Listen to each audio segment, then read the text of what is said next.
요한계시록 5장 말씀을 중심으로 죽임 당하신 어린 양이라는 제목으로 함께 은혜를 나누고자 합니다.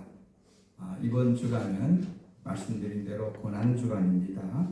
예수님께서 예루살렘에 입성하시면서부터 십자가에 죽으시고 부활하시기 전까지 시간을 고난주간이라고 합니다. 이번 주는 특별 새벽기도는 아니지만 새벽기도 시간에 우리 예수님이 십자가를 지시기 그 전의 모습들을 우리가 살펴보면서 예수님의 그 순환과 예수님의 십자가에 대해서 묵상하고 기도하는 시간을 가지려고 합니다. 다른 때도 기도하시지만 이런 때도 나와서 주님 가까이 하는 귀한 시간 되길 바랍니다. 예수님이 공생애를 시작하실 때에 이제 세례 요한을 첫 만나는 장면이 나옵니다. 그때 세례 요한이 예수님을 보고 이렇게 소리쳤습니다. 요한복음 1장 29절 말씀을 앞을 보고 한번 읽어봅니다. 시작. 보라, 세상 죄를 지워가는 어린 양이로다. 아멘.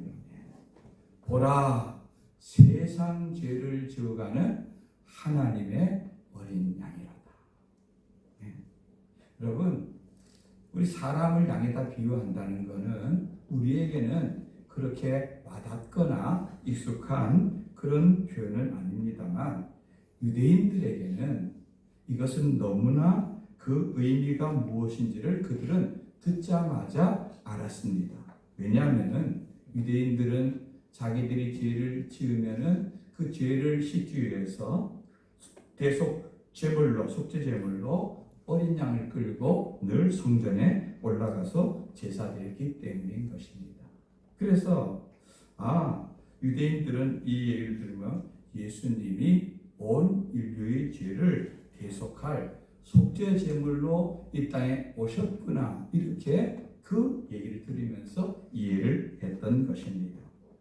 여러분, 예수님께서 이 땅에 오셔서 12제자를 불러 모으시고 그들을 가르치시고 훈련하셨습니다.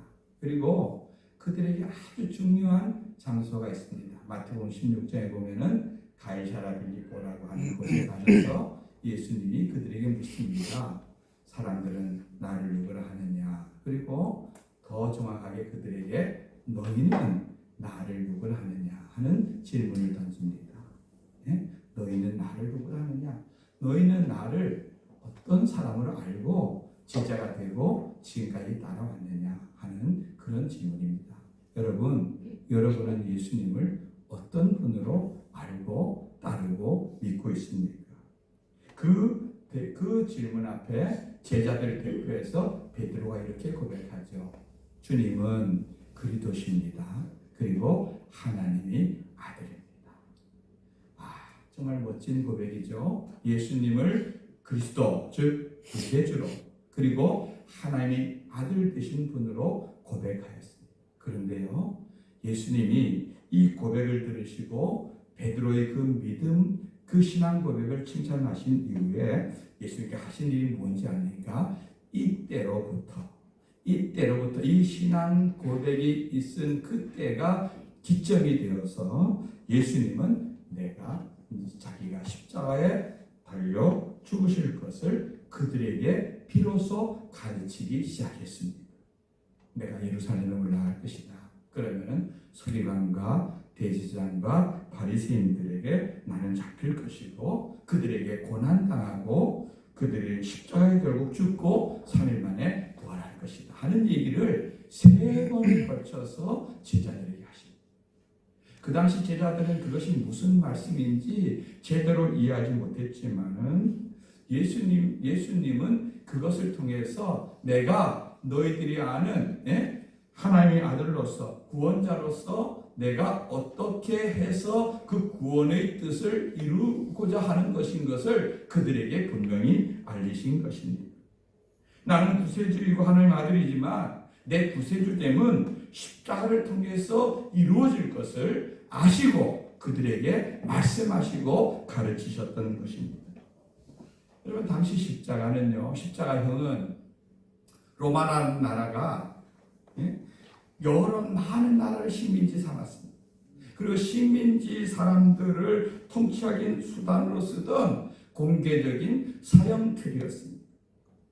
이 십자가형은 뭐 큰 죄를 짓는다고 누구나 다 십자가형에 처하는 것이 아닙니다. 이거는 황제를 향하여서 반역하고 반란을 일으키는 죄, 그리고 한 나라를 떠들썩하게 한 그런 흉악한 살인이나 강도나 큰 죄를 지은 이런 사람들을 공개적으로 많은 사람들이 보는 앞에서 가장 고통스럽고 가장 수치스럽게 죽임으로 말미암아 그들에게 공포를 조성하기 위해서 너희들도 나라를 반역하거나 황제를 반역하거나 큰 죄를 지으면은 이렇게 공개적으로 이런 처형을 한다는 것을 알게 하는 공포 정치의 하나의 일환으로서는 아주 고통스러운 형벌이었습니다. 우리 예수님 무슨 큰 반란을 일으켰습니까? 예수님 주변에는 뭐 제대로 무기를 다룰 수도 없는 12명의 제자들만 있었고 몇몇 여인들만 있었습니다. 예수님 다니면서 병 고쳐주고 약한 사람 일으켜주고 했지. 물론 많은 무리들이 따라다녔지만 그들은 그냥 무리였습니다. 누구보다도 그 당시 빌라도 총독이나 대제장이나 이런 사람들이 더 잘합니다. 그러나 그럼에도 불구하고 예수님은 유대인이 왕이라고 했다는 그것을 빌미로 삼아서 이 십자가형을 받으십니다. 여러분, 예수님께 십자가에서 6시간 이상의 그 고통, 말할 수 없는 고통을 다 당하셨고, 그것만 당하셨습니까? 예수님은 육체적인 고통, 정신적인 고통뿐 아니라 하나님께서도 마지막에 보면은 그 예수님을 철저하게 외면하시죠. 그곳에 흑암이 덮이고, 그죠? 하나님께서 그를 보지 않습니다. 하나님 어찌하여 나를 버리십니까? 하나님께 버림당했습니다. 하나님의 아들이 하나님께 버림당했습니다. 왜 그렇습니까? 그 십자가에 달린 예수님은 온 인류의 죄를 담당한 죄덩어리이기 때문에 하나님은 그 십자가에 달린 예수님을 외면하셨던 것입니다. 예수님은 이 일을 위해 세상에 오셨고 우리를 살리기 위해서 이 무서운 고난의 잔을 마셨던 것입니다. 그런 의미에서 예수님이 죽음, 또 십자가에 달리신 예수님은 우리 기독교에서 가장 중요한 핵심 중에 하나인 것입니다. 여러분, 만약 우리에게 지금 기독교를 나타낼 상징물을 하나만 꼽으라 하면 여러분 아마 대부분의 분들이 십자가를 제일 먼저 생각할 것입니다. 여러분, 한국 교회를 보십시오. 대부분의 모든 교회들은 가장 높은 곳에 십자가를 세워놓고 그리고 밤이면은 그 불빛을 환히 밝히고 있습니다. 왜 그렇게 십자가를 높이 세울까요? 바로 이것은 우리 기독교를 상징하기 때문인 것입니다. 기독교가 무엇을 믿는지 상징적으로 보여주기 때문인 것입니다. 여러분, 그 십자가의 중심에는 우리 예수님이 계십니다. 이 기독교의 중심은 십자가요, 우리 신앙의 중심도 십자가인 것입니다. 그러므로 십자가에 못 박이신 예수 그리스도 그분이 모든 중심에 서 있습니다. 여러분, 그러므로 이 십자가의 도를 깨닫기 전에는 우리가 예수님을 안다는 소리를 할 수가 없는 것입니다. 여러분, 정말 예수님의 십자가가 여러분 심장 속에, 여러분 가슴 속에 와 있습니까? 누구든지 예수님의 십자가를 깨닫고 깊이 그 십자가의 은혜를 통해서 은혜를 받게 되어지면은 그 사람이야말로 예수님을 아는 사람이고 예수님을 통해서 은혜 받은 사람이라고 할 수 있습니다. 그만큼 십자가의 죽음, 십자가에 못 박이신 예수님은 우리 기독교 신앙의 진수요, 본질이요, 기본인 것입니다. 사랑의 교회를 섬기던 옥하는 목사님이 돌아가시고 나서 그 여동생이 어떤 잡지에다가 글을 실은 걸 봤습니다. 권사님이신데 이제 바로 밑에 이제 동생이죠. 권사님이신데 자기 오빠 옥하눔에 대한 이야기, 어릴 때의 이야기를 거기에 기록해 놓은 걸 봤습니다. 옥하눔 그 목사님이 어릴 때에 이제 교회 다니셨는데 한 번은 중학교 때에 부산에 있는 어떤 집회를 다녀오고 나서는 완전히 사람이 바뀌었다고 합니다. 그 집회를 통해서 큰 은혜를 받은 것이죠. 그 자기 이 오카르 목사님이 저 거제 출신 아닙니까? 그런데 그 자기 집 앞에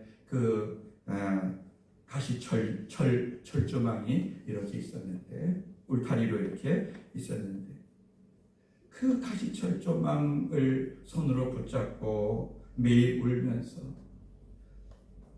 우리가 아까 불렀던 주 달려 죽은 십자가 우리가 생각할 때에 세상의 헛된 욕심을 헛된 줄 알고 버리네 이 찬송을 그렇게 불렀다고 합니다.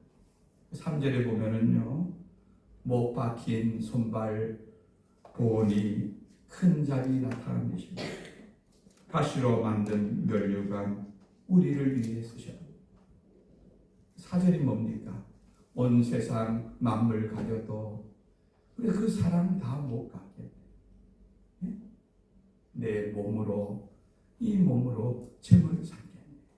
이게 마지막 4절입니다. 이 찬송을 부르면서 통곡을 하고 또 부르면서 통곡하고 그렇게 수없이 부르는 것을 그 동생 권사님이 목격을 했다고 합니다. 그 십자가가 이 마음속에 깊이 와 있었기에 아마 그 이후로 목사님은 자기 삶을 주님을 위해 헌신하는 것으로 드려 평생 주님이 이 나라를 위해 이렇게 사용된 것으로 보여지는 것입니다. 이처럼 우리 신앙의 중심이 예수님의 죽음을 기억하면서 오늘 요한계시록 5장 말씀을 통하여서 다시 한번 우리에게 이것이 얼마나 깊은 진리인가를 우리에게 알려주는 것입니다. 요한계시록은 사도 요한이 그의 노년에 아마 학자들의 추정으로는 한 95세쯤 되었을 때의 일이라고 합니다. 이때 예수 믿고 있음을 가르치는 죄로 이 요한은 반모라고 하는 섬에 귀양살이를 합니다.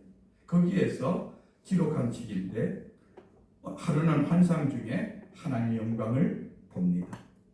하나님께서 영광의 보좌 가운데 앉아 계시고 그 주변에는 24 장로님들이 둘러앉아 있습니다.